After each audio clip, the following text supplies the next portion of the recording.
Welcome to Inside IR, a podcast series by Herbert Smith Freehills that explores the latest developments in the Australian industrial relations landscape. Hello and welcome to Inside IR, the Australian Industrial Relations podcast, the series that arms HR, IR and legal professionals with the latest industrial relations thinking. My name is Rohan Doyle. I'm a partner in the industrial relations practice at Herbert Smith Freehills, and I'm very pleased to be joined on our 16th episode of Inside IR today by my colleagues Natalie, Gaspar and Tony Wood. Rohan, I think we're a bit crazy today. I think we're just about to burst into laughter for some reason, but we've got to be serious because we're covering some serious topics today. Yeah. We are. But look, great to have you both back, seasoned veterans on the Inside IR podcast. But it's our festive season edition. It's our last episode for 2023, and what a big year it's been in industrial relations. I mean, possibly the biggest that I can recall, and quite an intense year. I think many HRIR practitioners are going to be needing a bit of a break over the summer period. And their advisors. Fingers crossed, we'll see. But how have you found the year, Tony? Any highlights from you? I just never cease to be amazed, Rohan, that things change. Everything changes all the time. And 35 years ago, maybe more, when I started doing this, things were changing. And it just keeps on happening every time. It does, but you know what? You saying that actually made me, I was reminiscing throughout the course of this year back to the sort of, unionised industrial, up at the commission, quite a bit of bargaining, more industrial action of the world that we're in 10 years ago. So yeah, things are changing, but I do think it's a little bit back to where we used to be. Thanks for the future. Yeah. Well, we're changing. The pendulum swings, right? And it goes backwards and forwards. But we made, this wasn't the intention of today's session to go back and talk about some of the amazing changes that have happened. But the change to the Act that we effected when we relied on the corporation's power and moved away from stupid old interstate industrial disputes and all of that stupid jurisprudence that associated that. I mean, we can sweep that inefficiency away. We've got a framework which is much easier to work within. We do over-engineer it, and it's way too complicated, and no doubt some of the stuff you'll be talking about shortly will Lots prove of great new inefficiency being built into the system, which we will cover today. It's an excellent segue. Good for lawyers, unfortunately. We've had some robust debate about what to cover on today's episode because there is so much, and what we're going to do is deal with it in two parts. I think the first part, Nat, you're going to take us through the developments in the Closing Loopholes Bill or bills. Festive season gift from the government. Very big one. And then in the second half, Tony, you're going to take us through your IR predictions for 2024. Not just my predictions. I've surveyed 100 people from within our group nationally, and so we've consolidated that. So I've got some really interesting ideas about that. Disregarded those views and then just simply conveyed your own, as you often do. But I've massaged it a little bit, and it does seem to accord with my views, but it nevertheless does reflect the feedback that I'm only kidding, Tony. No, we're looking forward to that part of the session. But without further ado, Nat, where are we at on Closing Loopholes? Take us through it.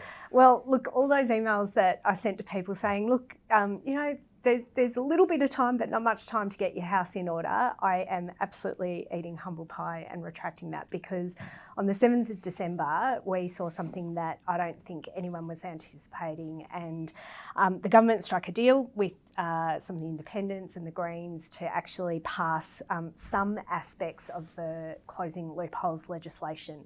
And so as we stand today, we're filming this on the 12th of December. It hasn't received royal assent, but it is absolutely imminent any moment now. So there are also some amendments that were made in the House of Representatives, and I'll talk through what they are. But as it stands today, the law that has been now passed and gone through both houses deal with some really important aspects of the legislation. And on those, same job, same pay, and there have been some amendments to those aspects, which I'll talk through. Workplace delegates' rights other than for regulated workers, so non-employee type workers, has been passed and is now law, as to have the aspects of the legislation dealing with criminalisation of wage theft and underpayment of superannuation. as to a number of other things, including federal criminal offence for industrial manslaughter and the like. So there is actually quite a lot that has gone through. Encourage listeners to have a look on our website. So we, along with the team, our national team, have actually put together a summary of the changes that have been made and that are now law. But I just wanted to talk in particular about a couple of the amendments, late amendments that were made to the Same Job, Same Pay legislation. So for those of you that have missed the preceding 15 episodes where we've sort of spoken about this, just a reminder, the Same Job, Same Pay legislation is designed to do what it says on the package, right? So two people doing the same job get paid the same. And the way the laws seek to do that is by imposing obligations on employers of labour hire businesses who provide their services to a host. So some of the amendments that have been made to that, there was a lot of debate about who those orders actually apply to, what the potential scope of that legislation, and the previous iteration of the legislation had as a factor, but not an exception, that service contractors would be excluded. That has now changed, and so if you are providing a service, the intention is that you are not covered by these new laws. It's become a hard exclusion rather than a factor to be considered. Yeah. But, I mean, reasonable minds may differ as to when you are actually providing a service as opposed to when you're actually providing labour. And so, some of the remaining frustration is that those amendments have been made, which provide some degree of clarity, but there is still some ambiguity and some potential scope for, who's actually in and who's out of the scope of those orders. And there's a bit of, without wanting to get into politics on this, there are different lobby groups that were pushing for different positions of this, and I think a few people got blindsided by the deal that Jackie Lambie and the rugby guy Senator came up with at the last minute. So it kind of surprised a number of people, and there's still. But I think the bottom line, as you suggest, Nat, is we don't yet know what that service kind of exclusion is going to lead to. So there's an element of uncertainty. But we do know what the broad thrust of the laws are going to be, and most clients will understand that they're probably going to be in the middle of the bell curve somewhere. Well, there's still also a fair and reasonableness exception. So employers and hosts can argue that it's not fair and reasonable to apply the higher protected rate of pay to these workers. Now, that's even more uncertain because there's a bunch of factors to take into account. When is an employer going to be successful in availing themselves of that defence and when not? A lot of work to be done there, which we'll come back to. But Nat, I think there were some further amendments that you were going to mention. Yeah, I think the other one that's worthy of mention is that the orders can potentially include multiple employers who are providing, employers of businesses who are providing labour to the ultimate host. And so that is an avenue, again, consistent with the legislation that we've already got in, which enables unions to really sort of collectivise and mobilise. And I think that is a really important amendment that businesses who are relying on labour or providing labour need to really consider. Unions can potentially cast a wide net with their application. Yep. So there were some other amendments that were made actually in the House of Representatives. Now, these are aspects of the legislation which have not yet passed and still remain subject to the initial timetable as up for the debate following the report of the Senate committee in February, and there will be debate in Parliament in relation to those aspects. So the bits of the legislation which now form part of Closing Loopholes version 2.0 are intractable bargaining declarations, and there's some interesting proposed amendments to that, which I think are really important for people to have on their radar. Amendments in relation to casuals still remains open for debate. The definition of employee versus independent contractor still remains available for debate. The residual workplace delegates' rights for regulated workers, so non-employee workers, as do the proposed changes that regulate minimum standards with respect to digital economy participants, so those in the gig economy and also road transport.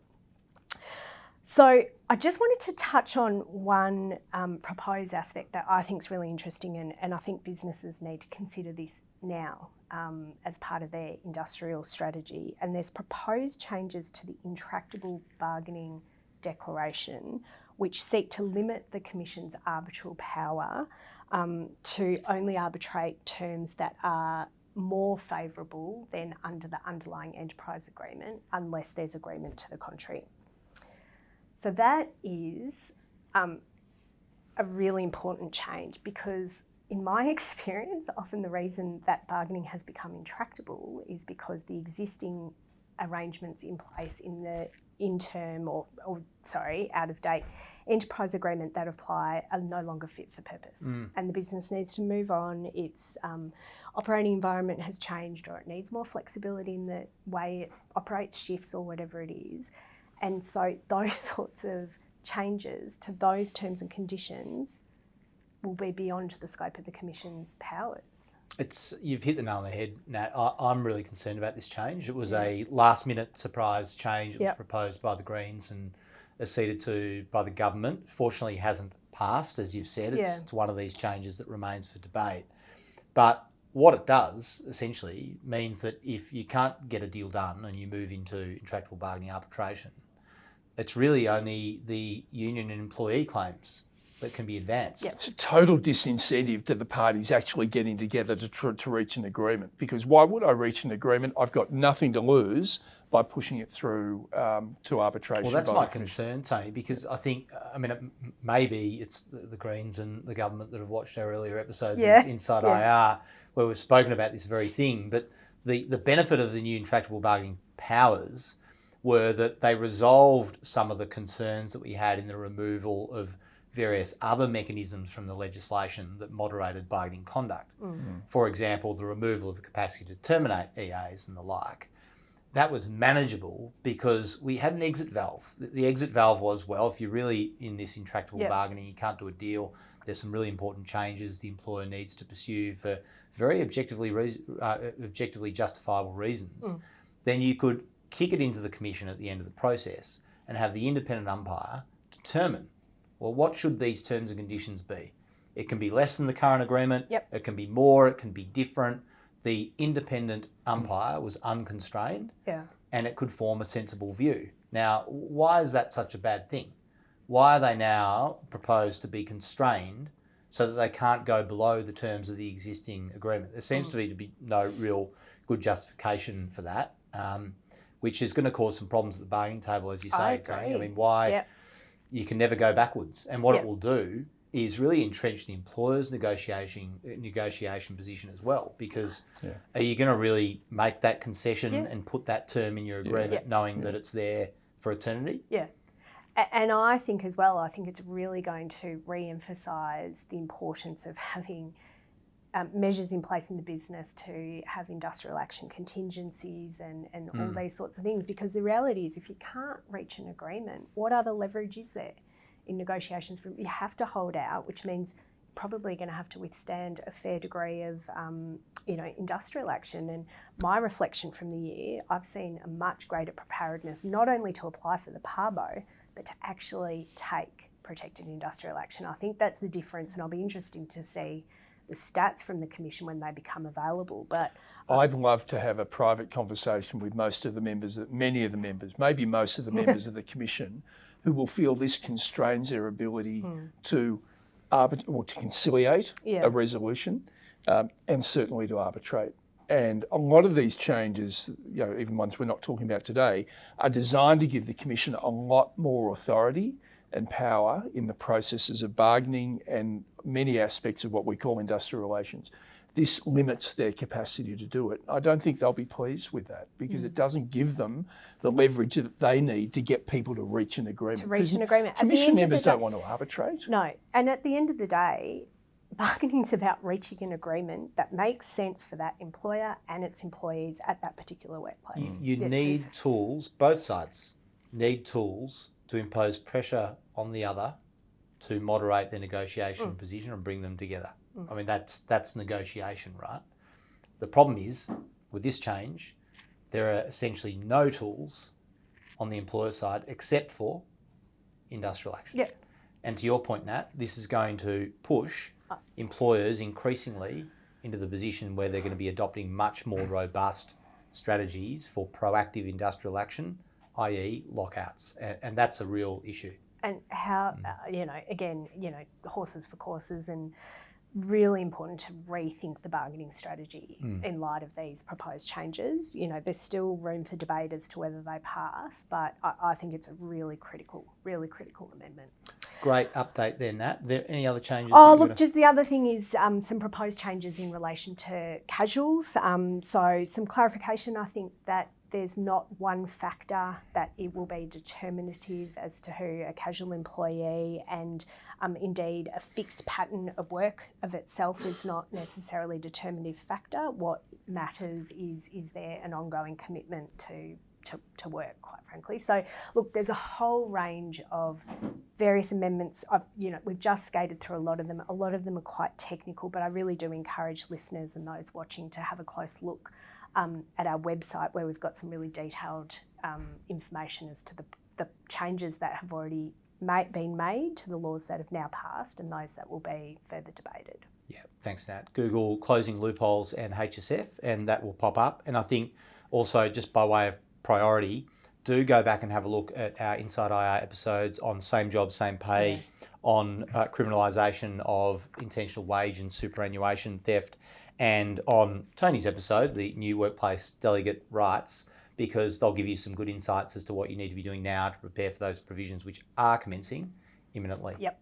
And Ryan, maybe just one point, Nat, to finish off on same job, same pay, because I think we'll hear in a minute, it's going to be a big issue for next year. But those applications can effectively commence immediately, right? Yes. And Yep. well, at least an application can. But any day now, the Commission's orders can't apply until the 1st of November in 2024. But we're likely to see, we know a lot of our clients are preparing for this already in anticipation of receiving applications. And if you're in that industry where you still have, a contingent labour workforce, if you're not looking at preparing for that, you need to be looking carefully at it now. But unions may well launch surprise applications very early in the new year. Yeah, I don't think it'll be a surprise. Yeah, well, maybe not surprise, yes. Which is a nice segue, Tony, because I think that might feature in one of your top 5. Can we look into your crystal ball now and get your top 5 industrial relations issues for 2024? Well, not mine, and you also had input into this, Rohan, so don't complain, it's all me taking control here. We did actually talk to all of our national team, our senior lawyers, partners, senior associate special counsel throughout all of our offices in Australia. So we consolidated the ideas, and interestingly, maybe not surprisingly, there was a lot of agreement about what they saw, what our people see as the main issues. The first one, it's a bit of a yawn and boring, but really important. And it's the continuation of the emphasis on underpayments, the role of the Fair Work Ombudsman, employers addressing wage non-compliance issues, NES non-compliance, coupled with the introduction in the reforms of the new criminalisation of wage theft and those laws as well. Yep. And we are working, interestingly, with a variety of clients already who are worried about where they've identified underpayments to the extent that there is an overlap with those wage theft laws. Now, there are, of course, there is, of course, what I call a due diligence defence under those laws, which means that if employers are taking active, robust steps to investigate and address issues of non-compliance, that in itself is probably the most material step that an employer can take. But point I can make here is wage theft / underpayments / role of the Fair Work Ombudsman is seen by our team and by me, for what it's worth, as probably likely to dominate the issues the number one issue for employers to face next year. Won't surprise you, though, that the second issue of the 5 that we identified is, in fact, same job, same pay. We've already discussed the implications and seriousness of it. I think, interestingly, amongst our team, we act for a lot of clients, not just the top end of town, big, resource-rich businesses, but a lot of medium-sized employers, many of whom have got contingent workforces. And sometimes they use them for peak periods, understandably, but otherwise they've had, for some long periods of time, often a supplementary workforce, and that's an advantage for them in a range of ways. Yes, sometimes it's actually cheaper than their EA-covered workforce, but to be honest, it also provides other advantages to scale up and scale down their business, and also as a defensive mechanism if there is protected industrial action. The whole purpose of the legislation is going to be designed to encourage greater permanence of employment and job security. Tick for elbow, because he said he was going to do that. And secondly, also it's going to enhance pay, which is, again the second objective. So we can't be surprised by this, but the implication is that it's going to be a big deal. And we mentioned these applications going to be made. I think we'll see quite a large number of them over the course, even before these provisions or orders can take effect on the 1st of November. Anyone disagree with that? I do not disagree. Agree wholeheartedly. The third one, it's a bit of a grab bag of issues, and I'm just going to call it IR back in town. Because we've seen with not only this tranche of reforms, but the government's previous reforms, that there is a much greater empowerment of unions generally. We know it's going to be harder to reach agreement. We just discussed with respect to intractable bargaining that there's a less incentive for parties to reach agreement. And we know that also is going to occur with respect to the powers of unions, which are enhanced in relation to all areas, whether it's boot tests or the mentioned issue of workplace delegates. Greater authority and power of unions, even in minority, non-union, or effectively almost non-union workplaces, to have a formal role within a business and to advocate on behalf of members or non-members in the business. There's going to be a lot of, in my view, a lot of disputes arising over those issues, and the creation of the corollary jurisdiction in relation to general protections. I did it. The general protections regime being expanded to deal with those kind of disputes. I think, and our team also sees those kind of broader powers of unions, the greater role of the Fair Work Commission as being a dominant feature in 2024. And bargaining's tough. Bargaining's tough out there at the moment. Already. Times We're already are tough, seeing this. right? Yeah, Employees want money to pay their energy bills and fuel and all those sorts of things, and employers are feeling that pinch as well. So it really feels it's tough. It's tough to get a deal. And it's been it's been a tough year for everyone, but a tough year for workers. And because of that, it's kind of an opportune time for these reforms to have been made, because they are designed to increase wages and job security. So it kind of fits in neatly. So the government's had a really good run and good timing to be able to make these reforms. We'll see what the impact is in due course.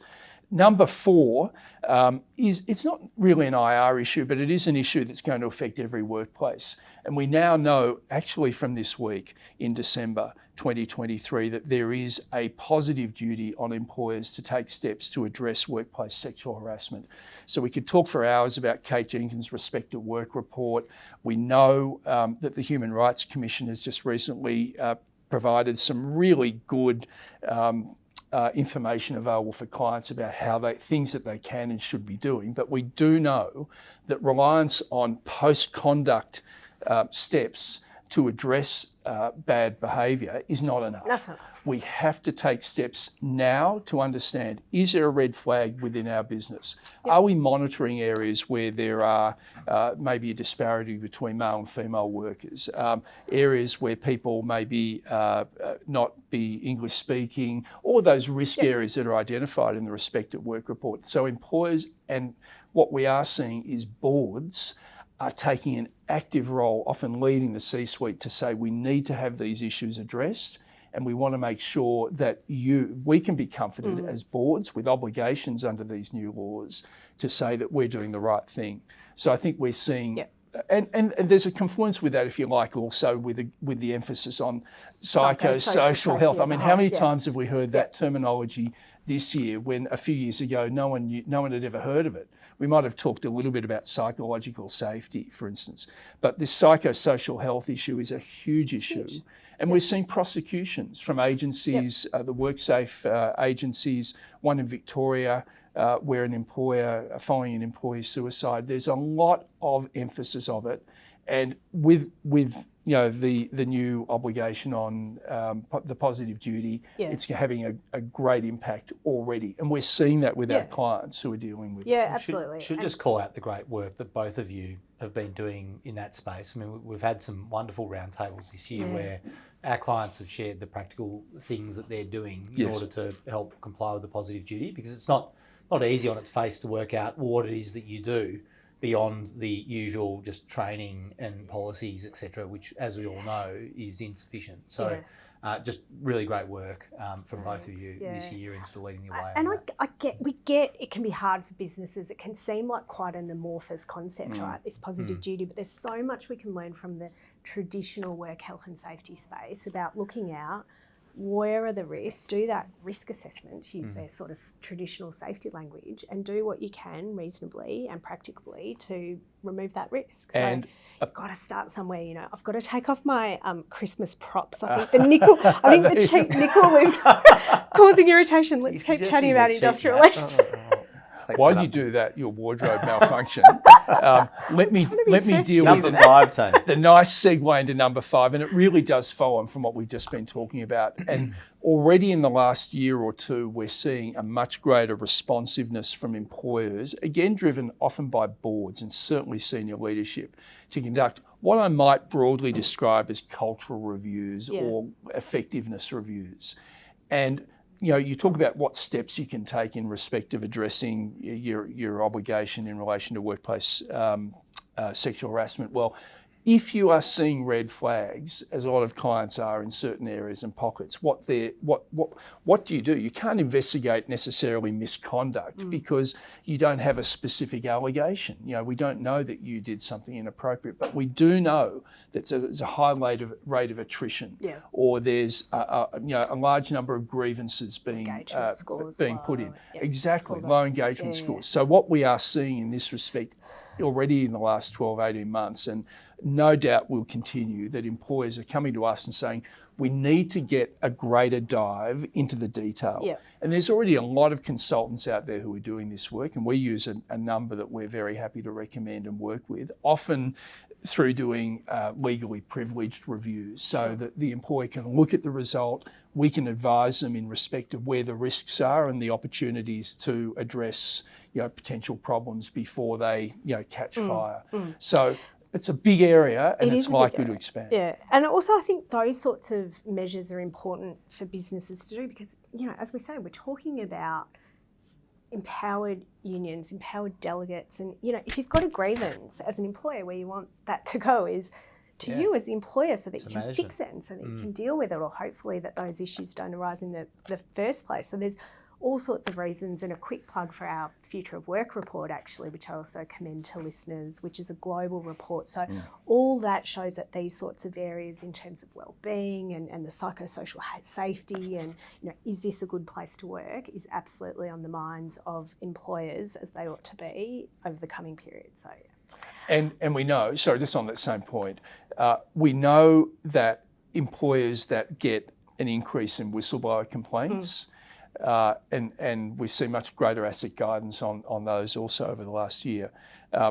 That's not a bad thing necessarily. It means that there's greater transparency and greater preparedness for people to put up their hands. And I'd rather be having a whistleblower complaint than reading about it in page 3 of the financial review. And so it's employers are trying to move towards creating that environment where it's easier for people to say, I've got a problem. A safe workplace where they, exactly. I forgot one other proposed. So the Greens are still agitating for a right to switch off, and I do hope... Right to disconnect from work. Right to disconnect. So I do hope that both of you two, you've had an incredible year, so thank you. It's terrific being your partner and working with you, and also for those people listening. But we've got a special the fans have spoken, Rowan, and we've got some merch organised. Oh, we got merch. Awesome. This is Now, concerning and No, unscripted. this wasn't. Absolutely, none of our stuff is scripted. Viewers, Rowan phys- hates not having a script, so So I need you to zoom right in on this, and you need to do that. And for those listening, what I'm showing you is an Inside IR T-shirt, Australia's leading industrial relations podcast. Now, the transfer didn't quite go as planned, but we Did you can get it make from the these same place as available. the earrings, perhaps?